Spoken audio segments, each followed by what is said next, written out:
and welcome to Smile and Spread a Little Joy. I'm Deborah, your host, known as the Smile Lady.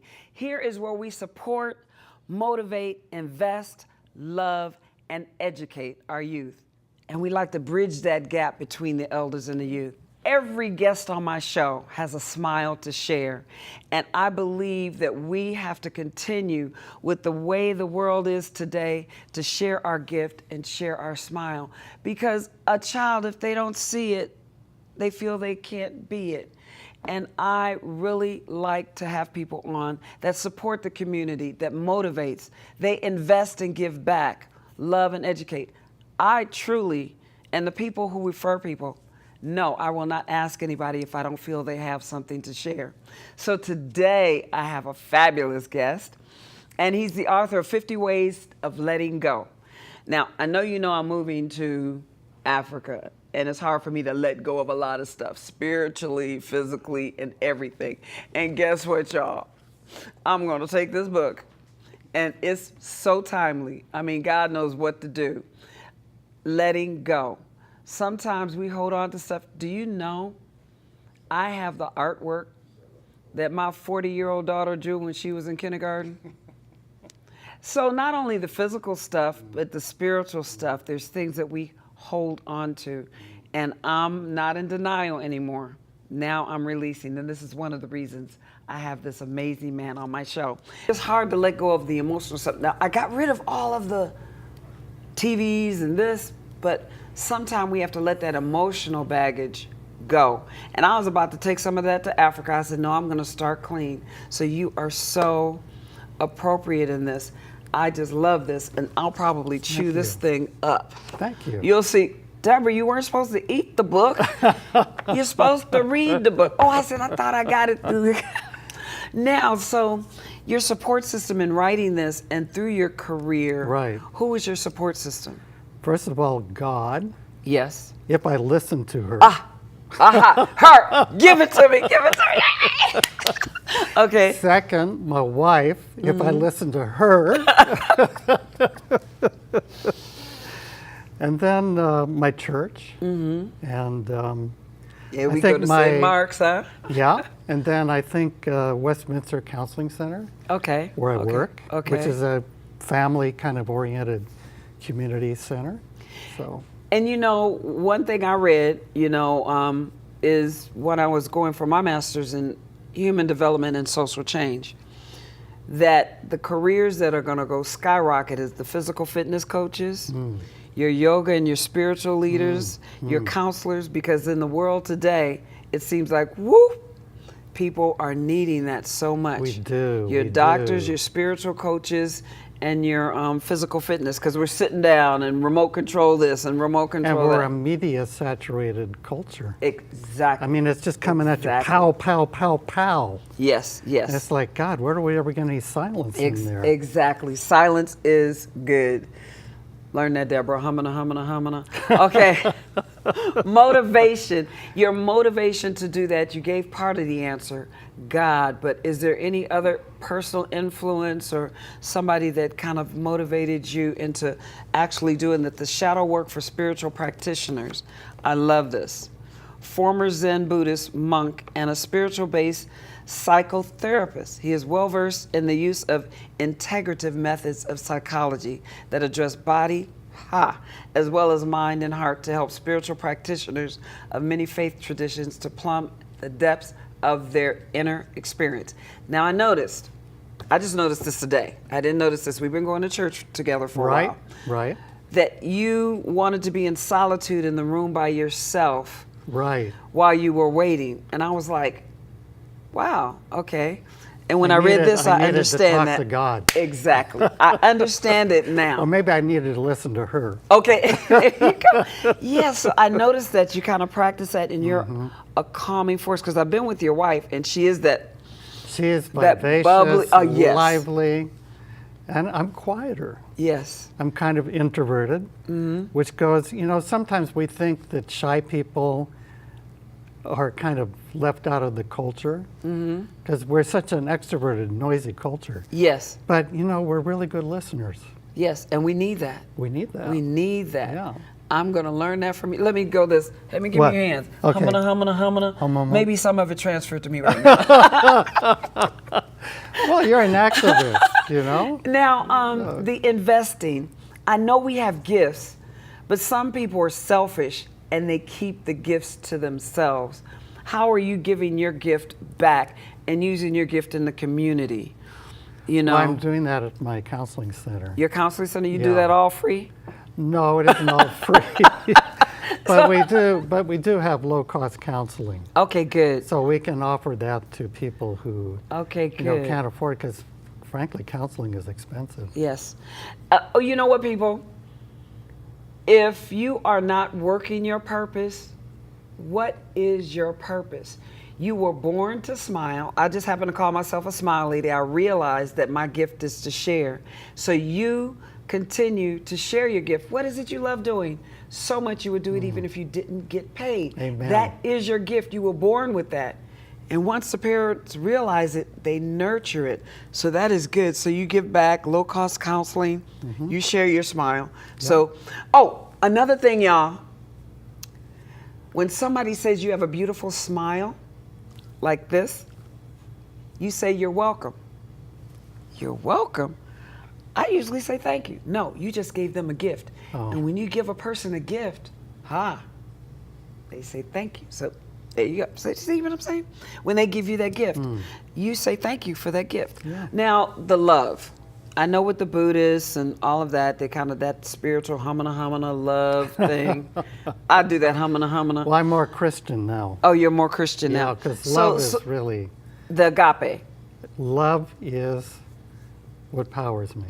Exactly. Yeah. And we're talking agape children, agape young adults. That's loving the unlovable, whether it's Manson, whether it's Jesus, whether it's your child, you love them. You don't, we're not talking phileo. We're not talking eros. You know, we're talking agape. Look Yeah. those up. You got the smartphones. Look them up. Now, your education, where did you go to school? I went to University of Santa Monica, which is a spiritual psychology program. Okay. Yeah. Okay. And your degree is in what I just It's a read. master's in counseling psychology with spiritual psychology as the bottom line. They call it a school of love. Oh, wow. It's definitely different. Great. See, that Smile song came on right on time. Smile, even though I heard I smile. It'll go off in a second. Okay. But so we really got to the whole gist of it. Now I want you to give the audience, and this time I want you to look in the camera, your words of wisdom that you want to share. Love trumps tech. Love trumps tech. Wow. I mean, you know, in this generation, it's like it's all about technology. Thank you. You know what I thought you were talking about? POTUS 45. Oh, I was like, okay, you're going to have to break that down. No. Okay, y'all. Whoa, no. Okay, y'all. Love, you know, I used to play cards and there's Trump. Okay. Oh, they may not know so, what that means. say, little younger ones, love Trumps technology. So love overpowers the technology. Let me break it down to you there. So I'm glad I clarified that. I'm like, you see me look at you straight like, I don't want that word up here. We're not going there. So, and any advice out of your 50 ways of letting go? Anything you can give us really quick about what? You know, as young people, it's very tempting to want to go for fame and glory. And I'm here to say that isn't where the real treasure is. It's in being of service to other people. That's where your real joy is. That's what we were born for. That's what we're born we for. were We're born to connect and to Exactly. love and to serve. Exactly, Yeah. exactly. I'm going to read one on chapter 10, accepting and loving ourselves just as we are. Sure, that's the hard one for some of us. For me. I find that when we really love and accept and approve of ourselves exactly as we are, then everything in life works. By Louise Hay. Yeah. I love that. And it's hard for us, believe it or not, people, when the world had dark skin color as a badge of shame. I ordered Nadinola to bleach my skin, press my hair to make it straight, because when I wash and shake, it was whoo out here. That wasn't acceptable. I did a lot of things because I didn't love myself the way we were. And plus my job, they even perpetuated me not loving myself. You couldn't come to work like that. You da-da-da-da. And my voice. Now, I know African Americans, they could tell if I'm on the phone, I'm an African American. They forced us to sound white. Thank you for saying it. I Thank you for saying it. I tried for almost a week to go, Pacific, help me, help me. I couldn't. Hello, yes, ma'am. I couldn't. So what I did to overcompensate, my service was excellent, off the chart. They could only nick me for my tone. So because I couldn't speak like they wanted me to, I had to just use my natural voice, and they just deducted. Then eventually, because I worked for them 30 years, eventually they started modifying and say, you don't have to sound. They actually deducted for the tone of your voice? Oh, yes. My God. Yes. Tone. Unbelievable. Oh, yes. Oh, you couldn't come in with your hair, big afro. You couldn't come in at the time until Bo Derek, braids. You couldn't come in with braids. Even though Cicely Tyson and Stevie Wonder was wearing it until Bo Derek came out in that movie 10. It was unacceptable. And so it's a lot. And then let's see. That's a biggie, loving yourself just as you are. Yes, and letting go of control. Ooh, Lord. Wow, that's a biggie. You got a lot of big ones. Oh, yeah. One of the greatest I and know most, all of them. I know. One of the greatest and most unnecessary struggles we have as human beings is trying to control things we cannot control and have no business trying to control. Amen. You see these gray hairs? Yeah. That's for me trying to control the things that I shouldn't have been trying to control. It isn't just for living longer? You know what? There's a quote. You want me to tell you the cure for not getting old, y'all? You're going to find this kind of harsh. Die young. Right. It's just as simple as that. Well, there's another way. What's another way? To stay young, and that is to be a loving, open person. Yeah. And to keep your child playful. Yeah. Your Renata inner child. Cooper. Renata Cooper and Betty Jones wrote a book that I used in my thesis, Playing to Get Smart. Wow. Kids should be outside. It's not ADHD. It's outside disorder. It's we're depriving the kids of playing outside. Especially boys need the activity. We're like Richard Louv went up to a little boy, and he was inside. Everybody else was outside playing, and you know, it's like the last child in the woods. The last child in the woods, and he said, "Why aren't you outside playing?" The little boy responded, "There's no plugs out there." Oh my God. That's when you know. Oh my God. There's a term for it. It's escaping me right now. And they are doing attention deficit disorder when it shouldn't be that. Oh, I'm going to type it into the lower. Yeah. There's when I do this, I'll type in that. There's a disorder now where they are not in this age compression now. Yeah. Are you familiar with that? Not exactly. Well, the children are. The children used to play with Barbies up until, or dolls, till they were about 9 or 10. Now They're outgrowing them? Oh gosh, the stuff that we used to play with, jump rope, playing with dolls, jacks, all of that. 13 going on 30. Yes, now they don't want to do that. They want cars, they want their nails done, they God. want all of this. It's so materialistic, yeah. Okay, this is getting me, oh Lord, oh. Okay, y'all grown folks trying to be young as your children, I got one for you. Oh Lordy. Healing and letting go of childhood. When I was a child, I talked like a child. I thought like a child, reasoned like a child. When I became a man or a woman, I put ways of childhood behind me. 1 Corinthians 11, the NIV Bible. Yeah. Now let me tell you, let me interpret it. Mothers, fathers, don't be trying to get all of this surgery looking like your child. I think that sends a really poor message, like when people say, oh, you look just like your mother, and you trying to slice your face up and look like somebody else, the child is going to think they're ugly. Yeah, right. And that What sends kind a of subtle model is message. that? Yes, you see it all the time. the lips here, this and the other. They still want to look like they were 25 or 26. No, and then if the kids are growing up too soon. They want to be adults. Exactly. When they're 13, they want to be 30. Exactly. And the adults are trying to Scary. be 26. Yeah, They're reversing roles. right. That's kind of I mixed quit. up, I isn't quit it? dyeing this, really, y'all. Not only because it was You got too real, expensive, huh? but because I wanted people to respect. They don't. Some of them don't. I want them to see this and say, okay. Oh, that's another word of wisdom to young people. Uh-oh. What? Respect your elders. Ah.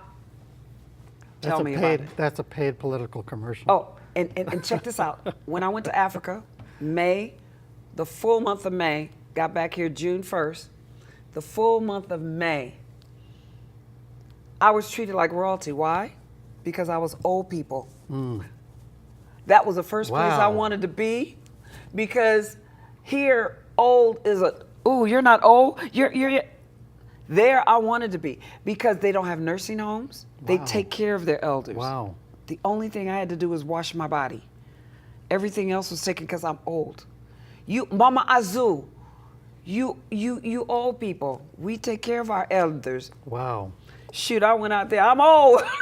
I was like, I loved it. And I said, I know that I was a guest there for 30 days, but I saw this family, the Corsi family, how they treated their parents, how they were treating the elderly, and I knew that wasn't an act just for me. They didn't say, okay, Deborah's coming. No. They couldn't it's do the that real for 30 thing. days. Even No, when that's you the real thing. even when you bring people into licensiness or what, they monitor them after 3 days, the real person gonna come out, right? Oh, I see. Oh, you see what that 3-day holding time? Uh-huh. Okay, we got to keep her because this is real. This is real crazy, you know. So for 30 days, they couldn't maintain that. No, they couldn't even maintain it probably for a couple days. Yes, just Because to impress the me. family, it's family. We don't have that kind of bonding in our culture. And they didn't have to go, okay, you know, go do the dishes and go do this and go. No. And then when I went to go clean up, because I felt so honored. No, Mama Azul. No, we do that. Go to wash my clothes. They washed them by hand. No, Mama Azul. I couldn't even hang up my clothes. I went like this after the second week. I was just like, okay. Royalty. Okay. I don't think you're going to get spoiled over there, though. You're going to put yourself to work. Yes. Here. Oh, no. They told me this. They told me, excuse me a minute. They told me, Mama Azul, we don't want you to just pass through Ghana. We want you to relax and let Ghana pass through you. What's in Ghana? Ghana, of the Volta region, Africa. Ghana. Ghana, Yeah, West okay. Africa. This is a year return, by the way, 1619 to 2019. He says people come pass through like tourists and this, but we want Ghana to pass through you. So I started researching. For 30 days. Yeah, I started researching, and one guy went, gonna just Americanize them and bring his business there and da-da-da-da-da.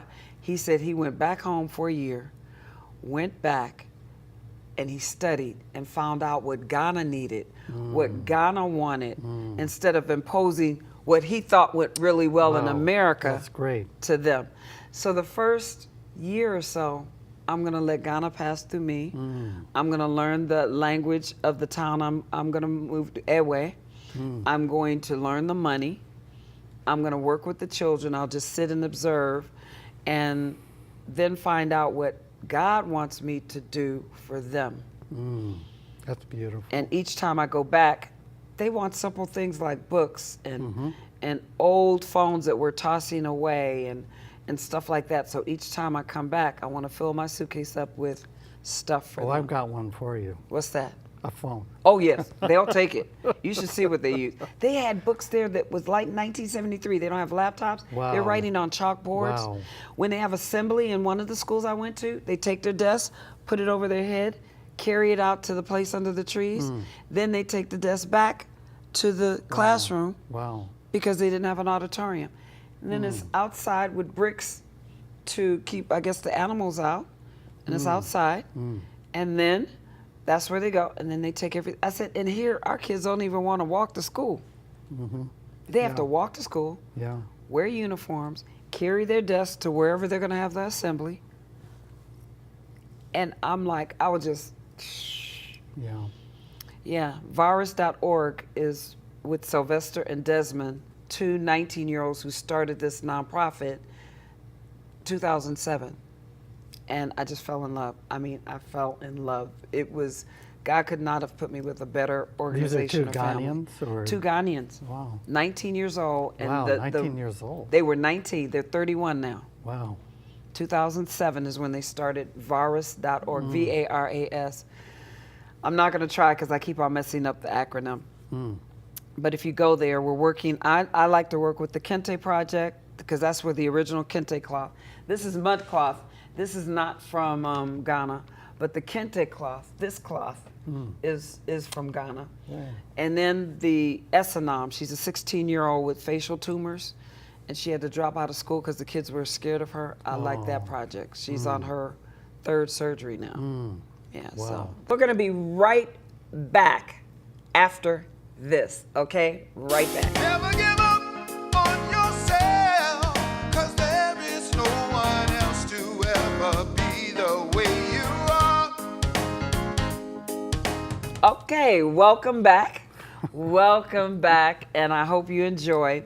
What I'm trying to do is show different things around the community in Pasadena from 2018, from my trip to Ghana to maybe you. So if you watch the show every week, I may have been at your church, on the street, but I am rolling in, smiling in the community in between my shows starting 2019 in March. So you better tune in because you may see your smile. So I know we were going over your 50 ways of letting go and that one you gave, but I know you have another profound one for. Oh, wow. I mean, just letting go in all of its many ways, geez. Yeah. Just letting go. Okay, this is for beautiful. Okay, let's see. You have something else in there? Yeah, oh, Well, this one. Oh, geez. Letting go of people pleasing. Yes. You want to read this or you want to Yeah, I'll read? read Say, it. yeah, So read this is that. what- That'll be good. okay. I love that. This is what Rabbi Hillel the Elder said in 100 AD. Okay, That's 100 AD. That's a little while ago. Oh, you think? Okay. It's about the time of Jesus. Okay, no, there just you, a little after him. There you go. Go ahead. So here's what he said, some words of wisdom. If I am not for myself, then who will be? Mm-hmm. If I am only for myself, then who am I? Mm-hmm. And if not now, when? Uh-huh. You like that one, I'll bet. Yeah. If not now, when? When? Yes. Keep it open oh, because I saw oh. something else here. It says, if I say no to you, I say no, not because I dislike you or want to hurt your feelings. I say no because I cherish my soul and what you asked of me would not. Let me listen for what the world wants to whisper to me. I say no to you, not to displease you. I say no so I can listen patiently, attentively for what calls to my soul, and then to be able to say yes, by Robert Cornell. Shonda Rhimes wrote a book, A Year of Yes, because she said no all the time. And you need to read that book also. You need to know. So you know what, people? We're going to close now. I think I'm going to have this man on for part 2. He doesn't know it yet. Don't tell him. You know, part 2. Because he has so much more. And I just learned a lot about this man I was going to church with. How many people you walk and pass through at church, you don't know their name. You don't know what they do. You probably don't even sit with them and say hi. I challenge you, when you go to church or someplace else, greet them. Try to learn about him, and I'm glad he agreed, because at first he said no, and I was like, oh. He postponed it. No, I'm not ready. I'm going. And when he said yes at church, I went, yay! Didn't I? It's Thank like, you. I love Thank you. you. You and Thank your you for wife inviting me. make a great salad dressing. Wow. Vinegar and oil. She's not vinegar, but you shake it up, Yeah. and it tastes so good. Okay. So I good. didn't know that. Oh yes, Cool. good. Ask them in the here. I need your calming spirit. I need it. They'll tell you. They'll may whisper in the ear. Say, Lord, they probably go, thank you. You calmed her down. So thank you so Thank much you for smiling having with me. It's Keep. a pleasure smiling with you. Yes. Yeah. Guess what? Was it that hard? No. It was all casual, right? Yeah. I told you, like Yeah. in my living room. Yeah. Okay. Yeah. Except you're not sitting on the floor eating, chicken like in that book, Green Book. Oh, Green Did you Book. see it? I love that movie. Oh yes, where he I had love never that eaten movie. chicken and he was trying to do like this. He was so proper. Yeah, it's like, now what do I do with the bones? You know, the thing that was really poignant to me was one of the things that Don Shirley Yes. said. Maybe he actually said it. Mm-hmm. He said, because the Italian guy was complaining to him, you have it better than I do. Mm-hmm. And he said, you know what? They won't let me play Chopin. See, there you go. That's it. So anyway, we gotta go, and we are gonna do part 2. Okay. It may be when I get back from Africa, but Whatever. I'll have a lot to share, and you're gonna Oh, be man, in my that's gonna be rolling. amazing. Okay, thank you. Well, thank Thanks you for so smiling, much. you guys. I will see you next time. Okay. Bye. Don't forget to share your smile. Bye.